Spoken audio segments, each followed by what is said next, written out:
आप देख रहे हैं अल्फा डिफेंस हिंदी में आपका स्वागत है। आप हमें ज्वाइन कर सकते हैं सोशल मीडिया पर, फेसबुक, इंस्टाग्राम, ट्विटर और इंग्लिश व्यूअर्स हमें ज्वाइन कर सकते हैं अल्फा डिफेंस इंग्लिश पर। आइए शुरू करते हैं आज का वीडियो।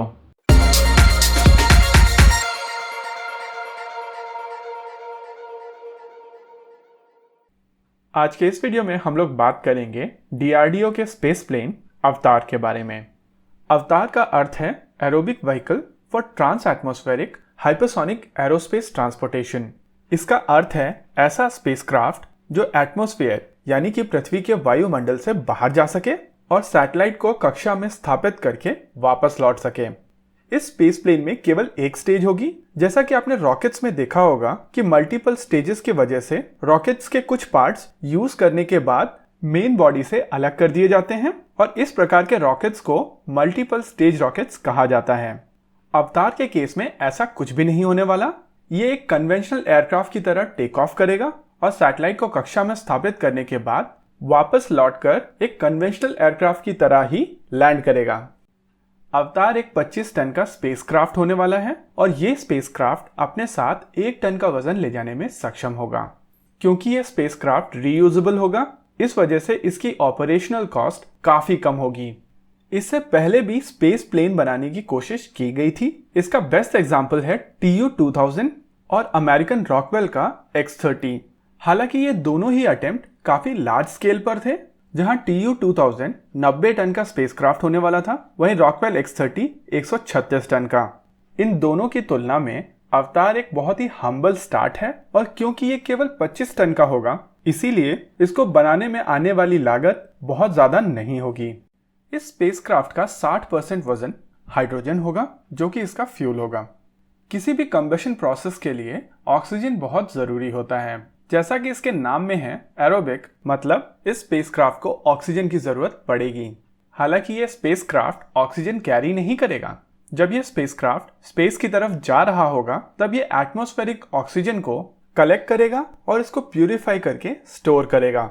ऑक्सीजन ना कैरी करने के कारण इस स्पेसक्राफ्ट का वजन कम होगा और इसको बनाने में आने वाली लागत काफी हद तक कम हो जाएगी। ये स्पेसक्राफ्ट एक कन्वेंशनल एयरक्राफ्ट की तरह टेक ऑफ करेगा, यानी कि एक आम एरोप्लेन की तरह ये रनवे पे दौड़ते हुए टेक ऑफ करेगा और टेक ऑफ करने के बाद अपने मिशन की ओर चल पड़ेगा।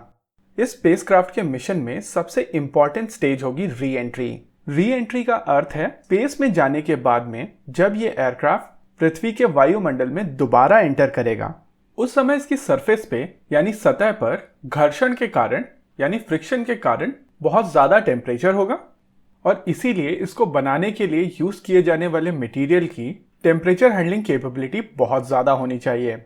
अपने मिशन को कंप्लीट करने के बाद ये स्पेस प्लेन एक आम एयरक्राफ्ट की तरह लैंड करेगा। हालांकि स्पीड ज्यादा होने के कारण लैंडिंग के लिए इस स्पेसक्राफ्ट को एक काफी लंबे रनवे की जरूरत पड़ेगी। डीआरडीओ ने इस स्पेसक्राफ्ट की कॉन्सेप्ट स्टडी 2001 में शुरू की थी। तब से अब तक डीआरडीओ के पास काफी नई टेक्नोलॉजीज आ चुकी हैं। जैसा कि आप अपने स्क्रीन पर अभी देख सकते हैं, ये अवतार का विंड टनल टेस्टिंग मॉडल है। इस विंड टनल टेस्टिंग मॉडल के ऊपर बहुत सारी स्टडीज की जा चुकी हैं और इसके शेप को भी काफी ज्यादा रिफाइन किया जा चुका है। काफी लोगों का मानना था कि इस प्रोजेक्ट को डीआरडीओ इसरो के लिए बना रहा है, लेकिन पार्लियामेंट में दिए गए आंसर के अनुसार इसरो का इस प्रोजेक्ट से कोई लेना देना नहीं है। इस आंसर के बाद काफी क्वेश्चंस आने शुरू हुए और इसमें सबसे इंपॉर्टेंट क्वेश्चन था, सैटेलाइट लॉन्चिंग प्रोजेक्ट पर डीआरडीओ क्यों काम कर रहा है। इस बात का सीधा सीधा मतलब निकाला जा सकता है क्योंकि इस प्रोजेक्ट की मिलिट्री एप्लीकेशंस हैं और इसीलिए इसरो की जगह डीआरडीओ इस पर काम कर रहा है। एक और चीज है जो इस स्पेसक्राफ्ट को TU-2000 से अलग करता है। जहां TU-2000 कॉन्सेप्ट में 2 का क्रू था, वहीं अवतार में एक भी क्रू मौजूद नहीं होगा। ये स्पेसक्राफ्ट एक अनमैन्ड स्पेसक्राफ्ट होगा। इस स्पेसक्राफ्ट के अनमैन्ड होने के कारण इस स्पेसक्राफ्ट में लाइफ सपोर्ट इक्विपमेंट्स नहीं होंगे और क्योंकि इसमें लाइफ सपोर्ट इक्विपमेंट्स नहीं होंगे, इसीलिए इस स्पेसक्राफ्ट का वजन काफी हद तक कम किया जा सकेगा। अगर इस स्पेसक्राफ्ट के टिपिकल मिशन को समझने की कोशिश की जाए तो ये एयरक्राफ्ट अपने टिपिकल मिशन में कन्वेंशनल एयरक्राफ्ट यानी आम एरोप्लेन की तरह टेक ऑफ करेगा। टेक ऑफ करने के बाद ये एयरक्राफ्ट डायरेक्टली स्पेस में नहीं जा सकेगा, इस स्पेसक्राफ्ट को स्पेस में जाने के लिए बहुत सारी मनूवर्स करनी पड़ेंगी, ट्रेजेक्ट्री करेक्शन करने पड़ेंगे। उसके बाद ये एयरक्राफ्ट स्पेस में जाकर सैटेलाइट को उसकी कक्षा में स्थापित करके वापस आ सकेगा। माना जा रहा है कि इस स्पेसक्राफ्ट की मिलिट्री एप्लीकेशंस होंगी, और अगर ये स्पेसक्राफ्ट मिलिट्री एप्लीकेशंस में यूज किया जाता है तो ये अपने टिपिकल मिशन में कन्वेंशनल एयरक्राफ्ट की तरह टेक ऑफ करके अपने पेलोड को डिप्लॉय करके वापस लैंड कर सकता है।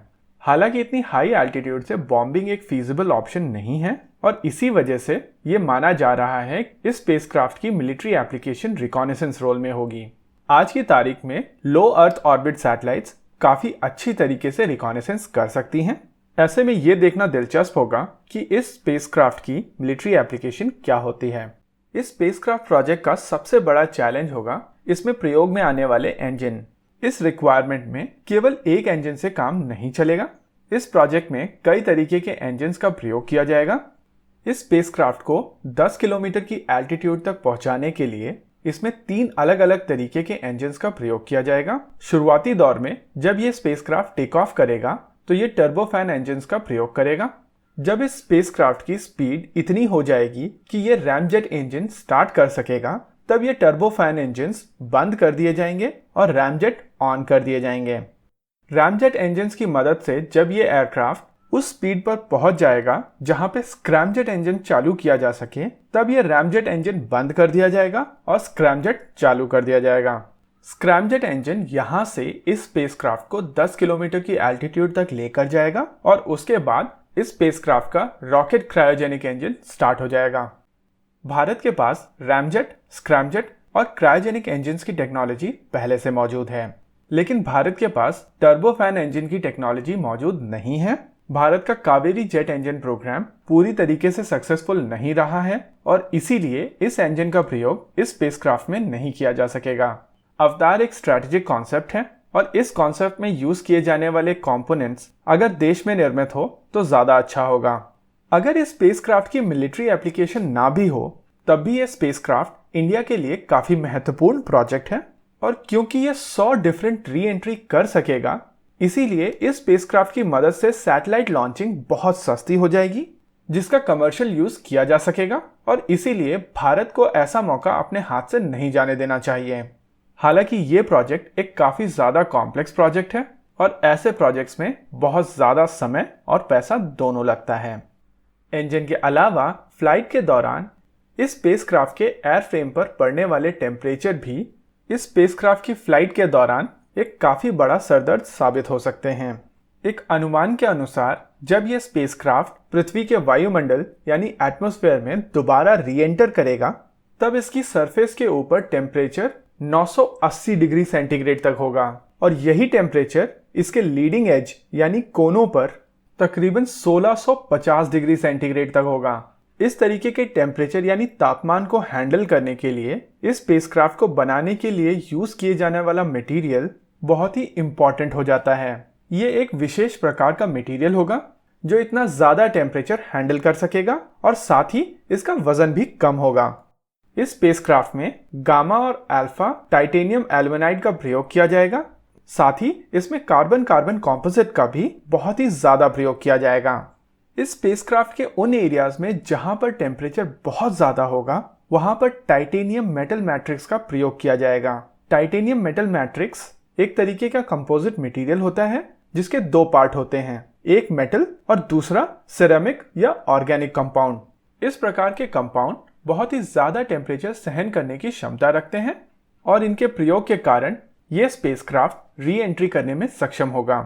आपको क्या लगता है, बताइए हमें कमेंट सेक्शन में। आगे आप कौन सा वीडियो देखना चाहते हैं, बताइए हमें कमेंट सेक्शन में। वीडियो को अंत तक देखने के लिए धन्यवाद।